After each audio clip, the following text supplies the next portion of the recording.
Hey, welcome everybody. Brother Dan Goodwin here. You're watching the God's Final Jubilee Ministries, coming to you live from the Prophecy in the News studios here in Oklahoma City. And Rex Farmer back there, my producer, ably helping me again when we come out here about once a month. We try to do a YouTube program for my program in the studio here, so it's so much nicer, and I can use and abuse Brother Rex back there. So, well, I got a guest here that we had on Prophecy News, did some shows with him here, and Brother Michael Samuel Smith.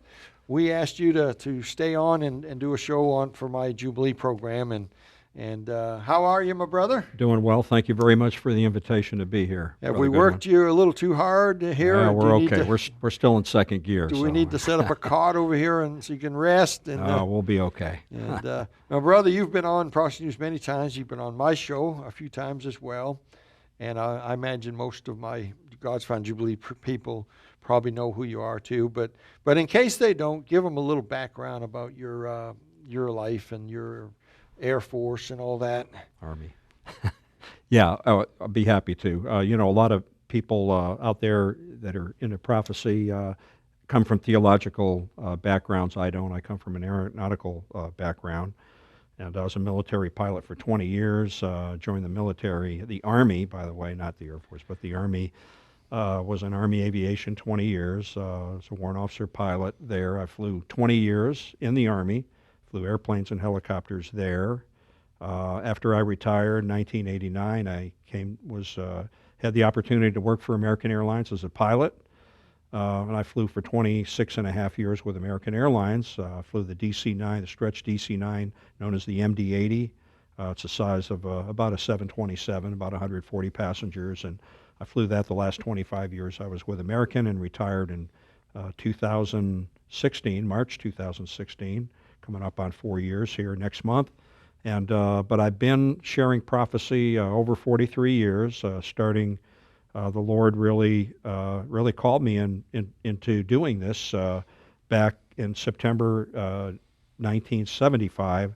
In September, October 1976, I started sharing prophecy at churches through being a Sunday school teacher and things like that, and in different countries too. And I think it's been 1 year ago that we got you on Prophecy News with your Cyrus Effect DVD. That's correct. And that thing February exploded. And you've done 4 DVDs so far. Yes. Now, I don't think on my website, I don't think I have any more Cyrus Effect. There might be one. I don't know. But I have the other 3. I have at godsfinejubilee.com, you can find the other 3. I've got the Red Heifer, I've got Joseph, and the newest one, the Next Rapture. That's we correct. have all those on our website that if you're interested, you can go and get. I wanted to talk to you in this brief little show here. I want to start off with Israel. Here it is, day or two before the election, depending on when you're watching this YouTube video. March 2nd is the election in Israel. I would like for you to share with my audience a little bit about what that's all about, why all of a sudden there's a third election. Explain to my viewers what you know about that. Well, as you know, the first election for Prime Minister of the State of Israel was I believe March 29th, 2019, last year, and Benjamin Netanyahu was sort of a winner in the sense that he had more votes than the other guy, but he didn't have enough votes to clearly be a clear winner. Now, they have a Knesset, they have a parliamentarian government in the State of Israel. There are 120 members that are part of that parliament, if you will, Knesset. You have to have a majority to be a clear winner. And to be a clear winner, you have to have 61 votes of that. By the way, no political party ever in Israel's history has had the 61 votes to do that. So they're forced to go to other political parties to get the number they need to get to that 61, that number 61. And so last year, what had happened in March, Mr. Netanyahu had so much time, he was given so many days to form a coalition government where he would get that number. He was unsuccessful in doing that. So then it was decided, well, let's have another election. And I believe, well, it was in September of 2019, they had their second election. And basically the same thing happened. And Mr. Netanyahu was not able to come up with a coalition government. So here we are back to the future. Next week, next Monday, the 2nd of March, 2020, and this will be the third election. And of course, it's the same person or the same party that Netanyahu is running against. You know, in Israel, when you vote for prime minister, you're not voting for a guy, you're voting for a party. In the case of Mr. Netanyahu, it's the Likud party. In the case of Benny Gantz, it's the blue and white party. Okay. Now, has anything changed now that would give one of them an advantage? Anything you know of that has changed? Well, I think one tidbit of that you could say the peace plan being published now January last month that could be in the favor of Netanyahu. I think so too. And then President Trump not very long ago invited Netanyahu to come to the White House, and within a day separation of that, he also had Benny Gantz come and meet with him as well. And I think you talked about it in a previous segment that you were of the opinion maybe he was going to try to get these two guys to come together.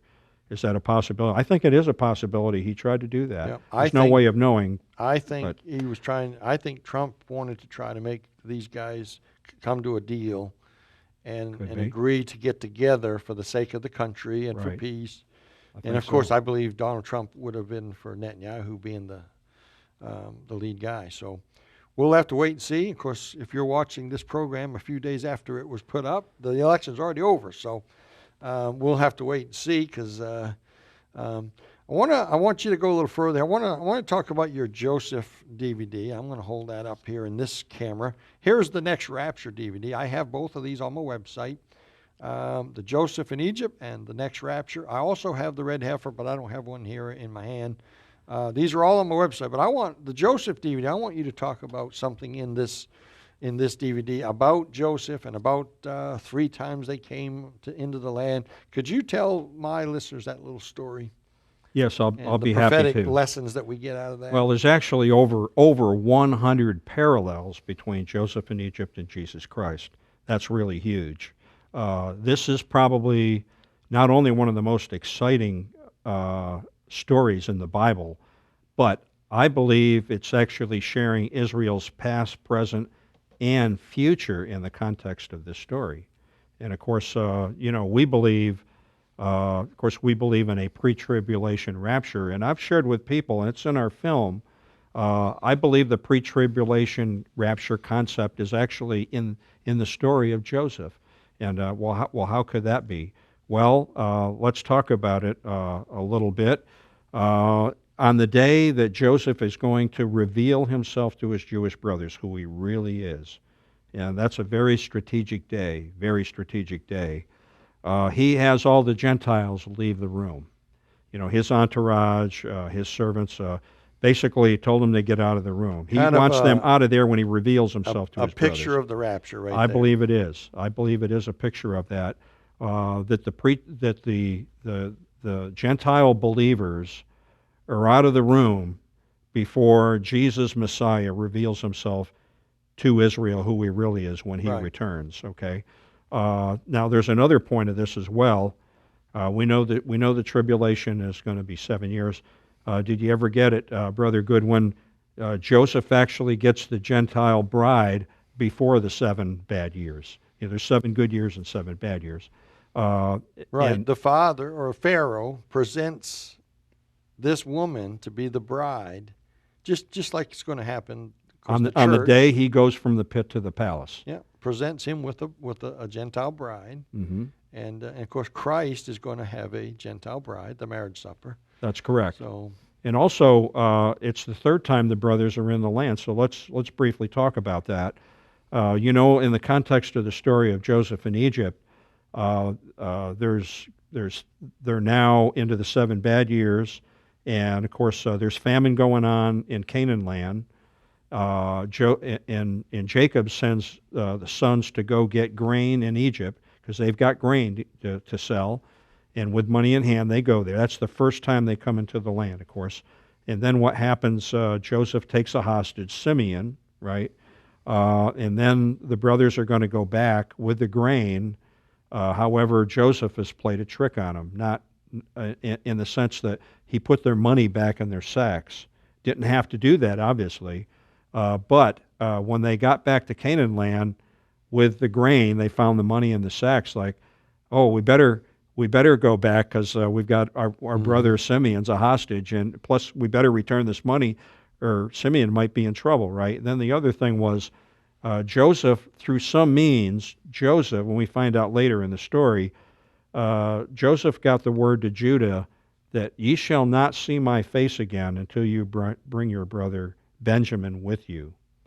So when they go back with the grain and everything, Judah's trying to explain to his father, quote, the man has said, referring to Joseph, the man has said, ye shall not see my face again until you bring your brother Benjamin with you. Okay, now I wanted the folks to know there's a lot of stuff going on in the story. The name Benjamin in Hebrew to English is the son of my right hand. There's some messianic connections with this story in a prophetic way I'm talking about. So they bring Benjamin back with them. They come back into the land. This is the second time they're back in the land. And when they're met there, it's sort of like one big, wonderful kumbaya. They have a great meal. They set them down. They're actually set down in the order of their ages, if you can believe that. I'm sure they're scratching their head like, how does he know our ages? And he piles all that food on Benjamin's plate. Yeah, 5 times more food on Benjamin's plate. Like, what's with that? Of course, number 5 represents grace, right? And then at the end of the day, they leave. They've been fed. They've had a great time of fellowship, if you will. Now they're going back to Canaan land. And but Joseph plays a trick on him, not for bad, but for good. He has his entourage place a silver cup in the sack of Benjamin. So they're heading back to the land, and he sends his security forces, if you will, out. And of course they don't know what's going on, and they show up out in the desert and like, we'll open up your bags. And well, okay, we've got nothing to hide, And lo and behold, in Benjamin's sack there's a silver cup. It's all about the silver cup, by the way. And so now they think it's curtains for us. We're all going to die. And they go back to the palace, and of course Judah's saying things on behalf. He doesn't want anything to happen to his brother Benjamin, but for sure. But the reason, I've never told you this before, but the reason that Joseph had placed that silver cup in Benjamin's sack, he wanted to know, are they going to throw Benjamin under the bus like they did me when they put me in the pit years ago, okay? And of course, this is the one and only time Judah steps up to the plate and does the right thing, happy to say, in that story. But here it is in a nutshell, Brother Goodwin. Here's the big talking point. It's the third time the brothers are in the land that Joseph reveals himself, who he really is. Well, what's that got to do with Israel? What's that got to do with today? What's that got to do with believers? It's got a lot to do with it, because this is the third time, Brother Goodwin, the Jews are in the land today. The first time with Joshua, the second time, River. That's correct, the second time returning from 70 years captivity, where Cyrus let them go, if you will, the start of that. The third time was 1948. So, ladies and gentlemen, here we are, back to the future. It's the third time the brothers are back in the land, and Jesus the Messiah, the King of Israel, is going to reveal himself to his Jewish brothers and sisters who he really is. And when they say, blessed is he who comes in the name of the Lord, this is at the end of the tribulation now, they will say that, okay, they will say that. Baruch haba b'shem Adonai in Hebrew. Blessed is he that comes in the name of the Lord. That's when Messiah is going to show up on time, and you know that story. I know you do. This is the day that we live in. So the people walking around today, the teenagers out there on their cell phones, whatnot, this is the generation that's going to see the return of the Lord in their lifetime. I really, truly believe that. Yeah, amen. And that's all on the Joseph DVD that we have here on the website. and a whole bunch more. Of course, Joseph, a type of the Lord Jesus. Yes. And I mean, same age, 30 years old. Yes. Both of them sold into slavery, and sold for silver. Right. Just so many parallels there. Both of them, I mean, just falsely accused, and we could go on and on with all the things that Joseph went through that are a type of what Christ himself would go through. Mm-hmm. So, all right, good stuff. Before we close, brother, where are we on the prophetic clock? What are you thinking?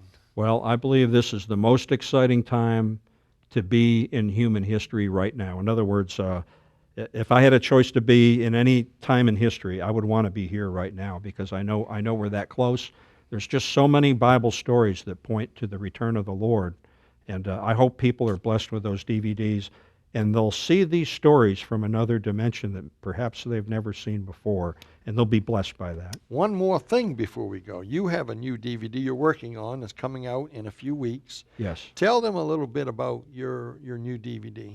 Well, it's about, the subject is about Samson, the biblical bodybuilder, if you will. Should I give them a little illustration? Yeah. I probably don't even say that in the film, but there's a riddle in the story. And believe it or not, I don't think people are familiar with what the answer to the riddle. And so there's a question about, in the form of a question, it talks about the riddle. 2 scriptures later in Judges, it gives an immediate answer in the form of a question, but it's not the ultimate answer to the riddle. But in this particular film about Samson, you will learn the answer to the riddle. And by the way, I'm going to give a clue. The clue is it's not in the Old Testament. Okay. So All anyway, right. It's going to be a very exciting film. And this is going to be more of a prophecy type. This is total DVD, right. As a matter of fact, this story about this is not the Samson same old story that perhaps you've heard in the past. This is the story of Samson from a completely different dimension. In other words, we're looking at this story from a prophetic point of view. I think people will be shocked to know who's playing what within the context of the story, who represents what in the story. The last thing I will say, the answer to the riddle is actually the Lord Jesus Christ, and we will prove that to people in the end. All right. Well, thanks for coming on. Amen. We've God worked bless. you like a dog today. You've done I don't know, four different shows here today. So this is just one of them. Thanks for taking the time and staying a little longer and coming on my show. This is the God's Final Jubilee Ministry, sitting here at the Prophecy News Studios in Oklahoma City with Brother Michael Samuel Smith. You can find us at godsfinaljubilee.com. We also have a Facebook page, God's Final. Everything's right there on the website. Facebook page, and of course, you're watching the YouTube channel here. Lots of new things we're beginning to do. I'm working on a brand new book that'll be out soon, and concerning the sons of God, controversy, and all that.